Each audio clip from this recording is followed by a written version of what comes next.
संत ज्ञानेश्वर का जन्म एक ब्राह्मण परिवार में हुआ था, लेकिन उनके माता पिता को समाज से बहिष्कृत कर दिया गया था क्योंकि उनके पिता सन्यासी बन गए थे और फिर गृहस्थ जीवन में लौटे थे। इस सामाजिक बहिष्कार ने ज्ञानेश्वर के परिवार को कठिनाइयों का सामना करना पड़ा। छोटे ज्ञानेश्वर और उनके भाई बहन समाज से न्याय की मांग करने कई पंडितों और धार्मिक गुरुओं के पास गए, लेकिन कहीं भी उनकी बात नहीं मानी गई। अंत में उन्होंने पैठन जाकर वहां के विद्वानों के सामने अपने विचार और ज्ञान प्रस्तुत किया, जहां उनकी विद्वता को मान्यता मिली। ज्ञानेश्वर के जीवन की एक सबसे रोचक घटना यह है कि उन्होंने एक मृत भैंस को भगवद गीता का पाठ करने के लिए प्रेरित किया।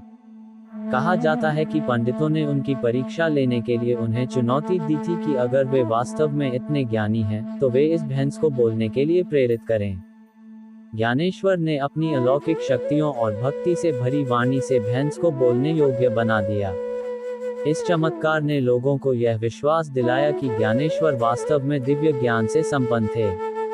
ज्ञानेश्वर का जीवन संदेश है कि हर व्यक्ति के भीतर एक दिव्यता है, जिसे जागृत करने के लिए भक्ति, प्रेम और ज्ञान की आवश्यकता होती है। उन्होंने अपने ग्रंथों में समाज को समरसता, प्रेम और मानवता का संदेश दिया।